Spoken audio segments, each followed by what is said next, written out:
Hello, I am Jeffrey Burtis of the Stadium Junkies Media Podcast, and on one hand, I have Tony Lopez, and on the other hand, I have James Belknap and this is going to be Square Table Talk of WWE Battleground. So, Tony, you were not feeling well, so first match, arguably my opinion of match of the night, Usos, New Day. Your thoughts? Personally, I thought it was a really good choice to go with these smaller guys against the Usos. Have Big E on the outside, let him be the guy who's getting everybody hyped up, which he really didn't do anything in this match. But best match of the night only because of that ending. Oh my god, that was dramatic. Matt, it was James. Your thoughts on tag team titles match? Obviously, it was match of the night. Mm-hmm. One. The second thing is, the progression was phenomenal. It amazed me how, you remember my prediction. If they didn't put Big E and Kofi Kingston, it's an automatic loss. Mm-hmm. Because let's be honest. When it came to Xavier Woods, they tend to job him. Yes. And this is the first time that they actually won the titles with Xavier Woods as one of the members versus Big E and Kofi. And see how elated he was. He was so happy because it was him involved in actually winning the title, not the other two. I think that was very purposely booked because they realized, hey, the first time they beat the Usos, it was this way. Technically, also injury, blah blah blah blah blah. The second time, hey, it was once again, Big E and Kofi, and of course Kofi, very athletic as he is, great choice to keep him in there. But the spots, just spot after spot, and the biggest one was just that kick to the face when he was trying to do a coast to coast. Oh yes, that was beautiful. That camera angle was spot on. Yes, that was a well placed kick. Just wow, that came out of nowhere. The camera angle. That camera angle didn't catch whichever Uso that was until like the last second. Like it was like a sniper shot. Dink. It's like, oh wait a minute.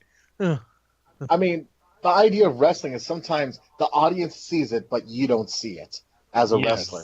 And that perspective made the home viewer feel that way.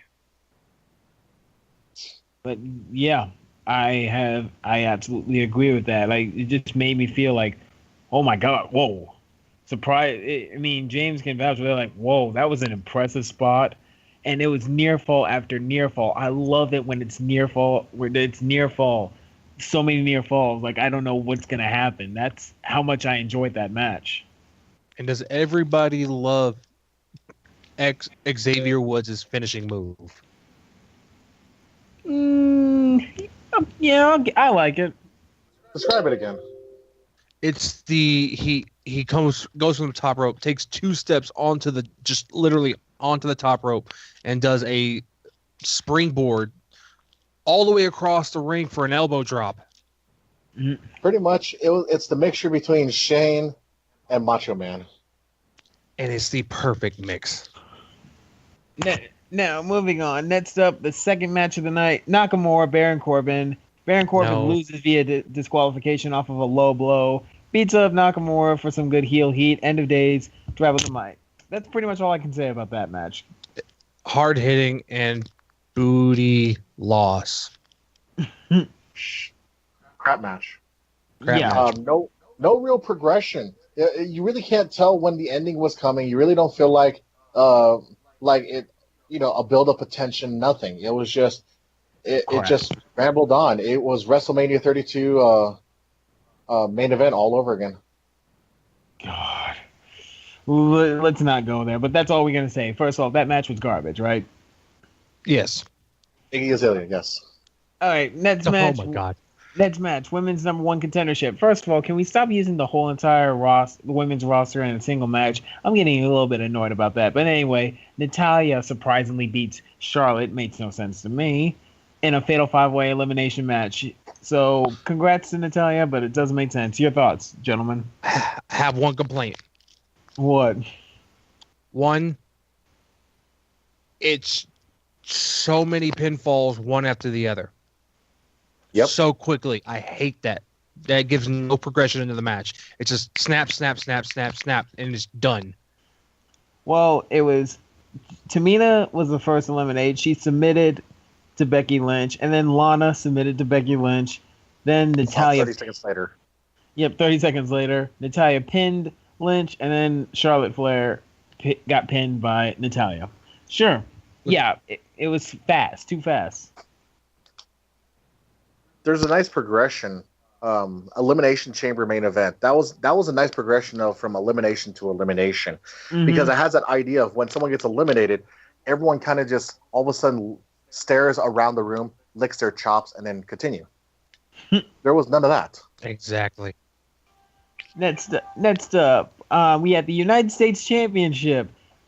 Kevin Owens getting back his title from AJ Styles in the weirdest way. Tony, your thoughts? Be honest? I hated the ending because the match was great, but God, that ending was garbage. Me and James, we both thought that. We were like, wait, that's the ending? I thought it was going to be purpose for the referee to get hit at that point. There was really no point. And my whole issue with that ref is he's sitting there looking at it the whole time. He's not playing it off like a Kyoto or Hebner. He's still kind of fresh with the ref hits. He can't sell it. Well, with the hit, not only with the hit, I would have really liked with this situation if both AJ and Kevin tapped out on that one. But that would have made sense. Referee didn't catch them both. Then it would be said, "Hey, it's a tie. Fine, you can do a rematch. Next night. I'm fine with that." But nothing happened. And they ended up having a rematch. They still there was nothing that happened while the referee was out. It causes tension, but it didn't cause the right tension. Like when he was starting to moving around, hey, that would have been a perfect time for a tap out because he was on the opposite side of where the tap out was going to happen. That's fine. No heel move whatsoever. Literally, and then not only that, the pin. 1, 2. AJ should have been hearing that. AJ should have been letting go and try to, get out of that situation. Still, it was a bad finish. Great match, bad finish. Is that all? That's pretty much we can all agree on that, right? Exactly. Next up, John Cena Rusev. The most predictable outcome happened. John Cena wins with the flag match. America, America, America. That's all I gotta say. Tony? Pass. I'm not even talking about it. James? America.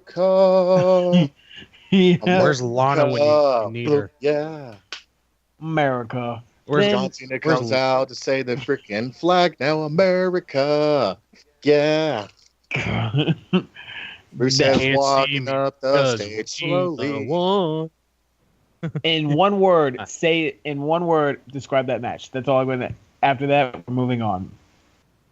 My word, predictable. My word, America. James? Blindsided. Oh my God. I know it was predictable. I know that there was so much logic flaws, but I was just blindsided by how blatant it was. Oh. It's almost as blatant as John Cena being aware of Super Cena.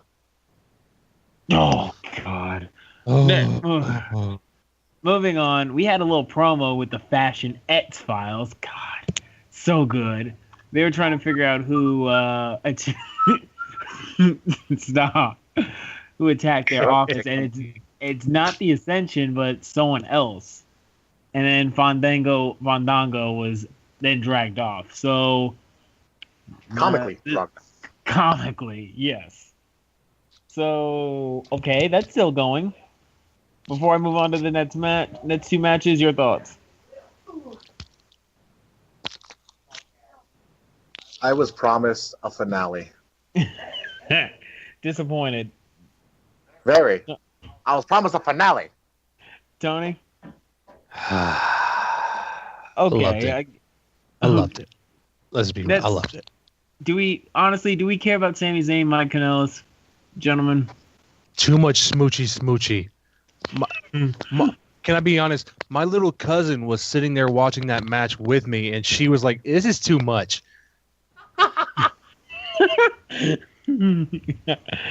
She did not appreciate that match. It was too much kissy during the match. God. Yeah. I mean, Sami Zayn got the win. Okay, Sami Zayn does need wins, but Mike Kanellis, he needs wins too. Lose-lose situation. Until the separation angle comes along. Oh God. Okay. Finally, can we all agree we do not want to see another Punjabi Prison match ever again? It's so long. I have one issue. Why does there need to be two separate cages? Thank you. Actually, I was thinking about that too. Because take away the gates and take away the second layer, I think it could be a decent cage match style. Yeah, exactly.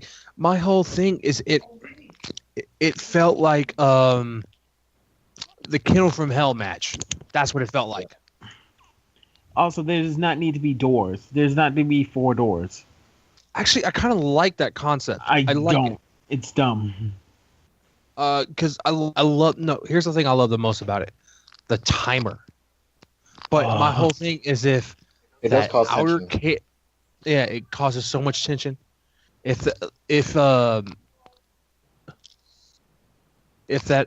what is it, the oh my, if that outer cage wasn't there, it would have made it so much better.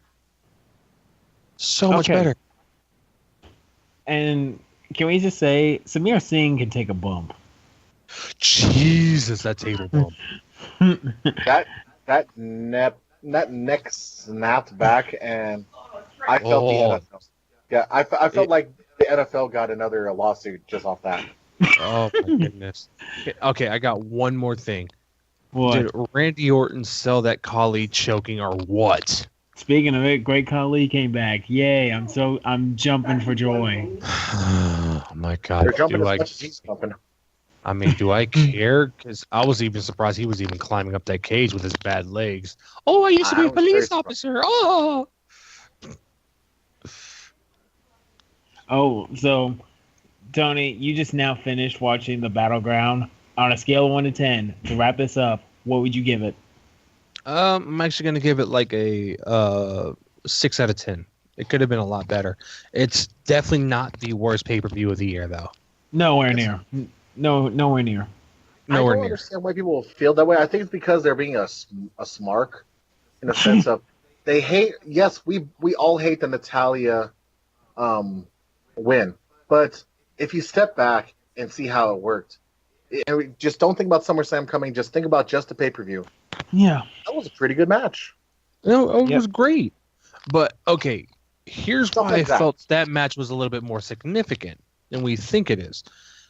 Did you notice the commentary said something about how many matches Natalya has been in on WWE pay-per-views? Mm-hmm. They said she was one shy of the all-time, like tying the all-time record. As in, the next pay-per-view match at SummerSlam will tie Trish Stratus for most by a woman in WWE history. And if it's not WrestleMania, it's SummerSlam. Exactly. Made sense. But thank you all for listening to thank you for listening. Now post your comments, like, share, and subscribe to the Stadium Junkies, where we'll bring content to you every week. Tony, James, you got anything else to say? Please subscribe, and I will start commenting in the comments to any questions you guys have. Okay, then.